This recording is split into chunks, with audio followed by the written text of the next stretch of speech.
Good evening, everyone. I hope that you had a good day. I hope that you were able to enjoy it. I hope that you thought about our lesson this morning and Jesus' idea of judgment. Obviously, this morning, as we walk through his final story that he tells in Matthew 25, he talks about the Son of Man coming in his glory. He's with his holy angels. He is coming to pronounce judgment upon the world. And he says you're going to be divided, just like a shepherd divides the sheep from the goats.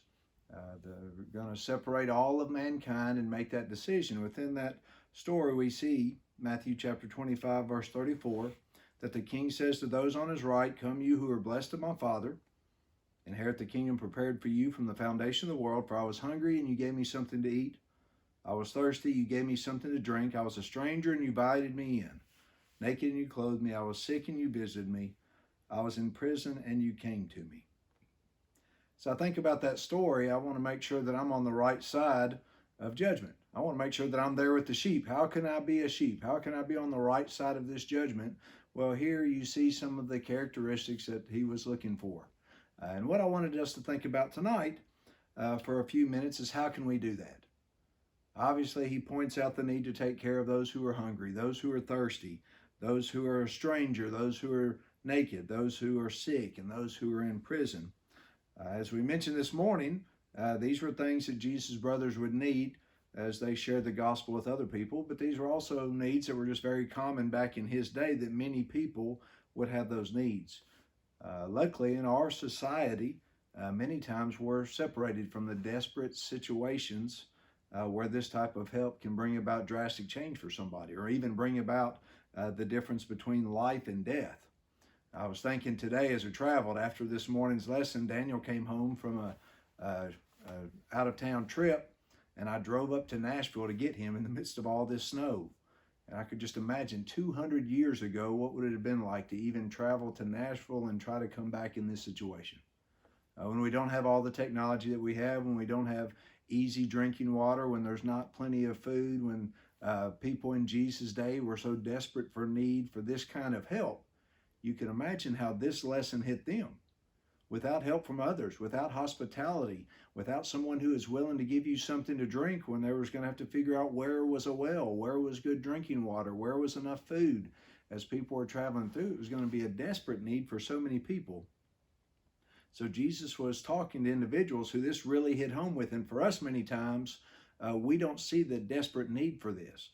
But the characteristics that are needed in this story for people to be able to respond the way that they did, those characteristics are needed in our lives today and are equally important.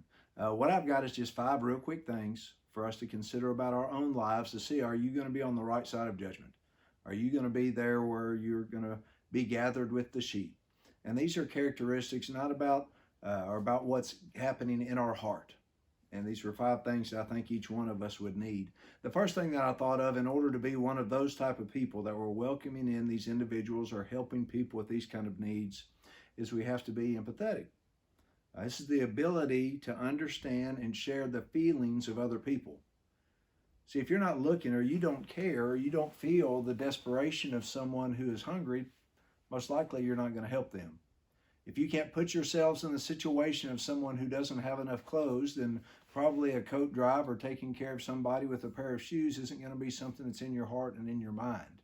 In order to be on the right side of judgment, we have to look around at those that are around us and be empathetic to their needs. We have to say, look, I share in the feelings that I want you to be blessed because of this situation. I think in the story of the Good Samaritan in Luke chapter 10, the Levite and the priest saw a man who was beat up and left for dead, and they had no empathy. They didn't care. They were not concerned about the situation that he was in. We have to ask ourselves, if I was in their place, how would I feel? And I think that's important for us in all kinds of situations in our daily lives, to be empathetic, to follow the golden rule, do unto others as you'd have them do unto you. We have to think, look, what would I want if I was in this situation? That's a characteristic that is needed to be on the right side of this story of judgment. The second thing that I thought about was being compassionate, sympathetic pity and concern for the suffering or misfortunes of others. You can put yourselves and try to imagine what it would be like to be in that situation, but now to be compassionate means I have sympathetic pity for them and I have concern for them. Not only do I put myself in your situation and see how difficult that is, but compassion drives me to now say, I want to do something about it. Many times in the Gospel of Matthew, Jesus is going to be described and he's going to talk about his compassion. When he's preaching and healing individuals in Matthew chapter 9, verse 36, says that he saw the people and he had compassion on them because they were distressed and dispirited like sheep without a shepherd. Jesus saw people and he had pity on them because they didn't know where to go and what to do. And that caused him to want to teach and to heal them and to bless them.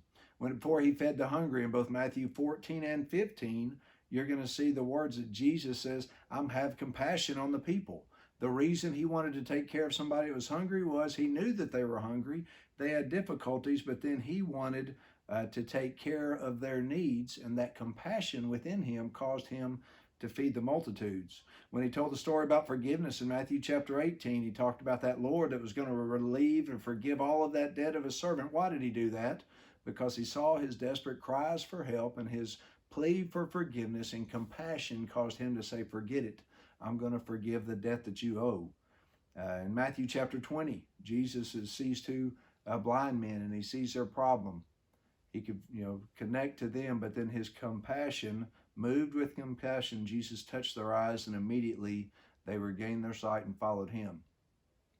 Jesus had great compassion for other people, so that we then have to ask ourselves, am I compassionate? Do I have pity for the hardships of others? If I do, I'm going to give them something to eat. I'm going to try to give them something to drink or relieve their physical needs or their problems. If they're sick, I'm going to go and try to make sure to take them a meal. I'm going to send that note. I'm going to give them a call. I may take them out to eat. I'm going to go and let them know that I'm praying for them. I want to not only put myself in their situation, but I then want to be led to act because of the compassion that I have. The third characteristics I thought that would be that would be good to help us be on the right side of judgment is being helpful. Giving or ready to give help. As Jesus listed all of those things, he said, look, I was a stranger and you took me in. Whatever it was, if it was food, if it was something to drink, if it was a visit, if it was hospitality, you took care of me. Well, how can we do that for other people? We have to decide that we're going to be helpful individuals. I ask you tonight to consider, how helpful are you when it comes to the needs of other people? How helpful are you at home? How helpful are you at work? How helpful are you at school? Do you look for opportunities to help and take care of other people? This week I was reading through Genesis chapter 24, and in that story you have Abraham saying, look, I want you to go find a wife for my son Isaac, and his servant goes and he finds Rebekah. And in the midst of this story, he's praying to God to find the wife that Isaac needs. And he says, what if it was a person that came and when I said I'm thirsty, she does more than just give me something to drink, but she says, I'll not only give you something to drink, but I'll water all of these camels that you have. I'll go to the well and draw up all this water to help you out. And that was the sign that he was looking for. And when Rebekah came, that's exactly what she did. She saw a stranger. He says, look, could I have something to drink? And she says, yes. I could imagine traveling a long distance and being thirsty and needing something from the well. I have compassion. I want to come and help you to satisfy the thirst that you have. But even more than that, I want to be helpful to you. You need something to drink, but really all of your animals do as well. And she goes and says, I'll draw enough water for all of your camels. And you see just how helpful she was. And that was a sign that she was the one to go and to marry Isaac. I think being helpful is so important in a lot of aspects of our lives. If you're dating, be somebody that's helpful. You open that door and you take care of the person that you're dating. If you want a good marriage, be helpful to your spouse. See what needs they have and take actions on that. If you want to be successful at your job, then you go and you be helpful. Whatever the business, whatever the boss needs, you do your best to meet those needs. As the Lord says, and the Lord here also says, if you want to be on the right side of judgment, be someone who is looking to help other people. Look for opportunities to be helpful. Number 4, within all of these, if you're going to meet these characteristics in this story that Jesus told, then you have to decide to be generous. To be generous, showing a readiness to give more of something, as in money or time, than strictly necessary or expected. So I'm going to give you something, but really this wasn't something that people were expecting. I'm going to take care of you in whatever way that you might need. In Deuteronomy chapter 15, verses 7, 8, and then verse 10, the Old Testament law said this about generosity. If there's a poor man with you, one of your brothers, in any of your towns, in your land which the Lord your God has given you, you shall not harden your heart, nor close your hand from your poor brother, but you shall freely open your hand to him, and shall generously lend him sufficient for his need and whatever he lacks. Goes on there in verse 10 of Deuteronomy 15, you shall generously give to him, and your heart shall not be grieved when you give to him, because for this thing the Lord your God will bless you in all your work and in all your undertakings. Under the Old Testament law, he says, look, I want you to be generous, and when someone has a need, generously take care of them and trust in God to bring about the blessings that you need. In the New Testament, obviously, within this story of the picture of judgment, the individuals that were helping with all these needs were going to be generous as well. Paul tells Timothy about this when it comes to the church. He says, 1 Timothy chapter 6, verses 17 through 19, look at what he says. Instruct those who are rich in this present world to not be conceited or to fix their hope on the uncertainty of riches, but on God, who richly supplies us with all things to enjoy. Instruct them to do good, to be rich in good works, to be generous and ready to share, storing up for themselves the treasure of a good foundation for the future, so that they may take hold of that which is life indeed. Christians are to be generous people. In order to be on the right side of judgment, you have to be willing to share. So in order to take in a stranger, rather to give them our food or our clothing or whatever is needed, I have to be willing to share what I have, and we have to change the way that we look at our things. They're not mine. They're the Lord's. He's given me stewardship over these things, and he's given me a chance to be a blessing to other people. And those that were on the right side of judgment looked at all of the things they had and said, look, if this can help you, I want to share and I want to be helpful and generous with whatever you need. The final thing I thought of is the people that were on the right side of judgment within this story were very welcoming. It's kind of basic, isn't it? But if you've ever been a stranger, or you've ever been from out of town, or if you've ever been visiting, you know how important it is for someone to be welcoming. He says, I was a stranger and you took me in. How well do you care for those that you do not know? Jesus says, look, whenever there's a stranger, that person is going to need special attention.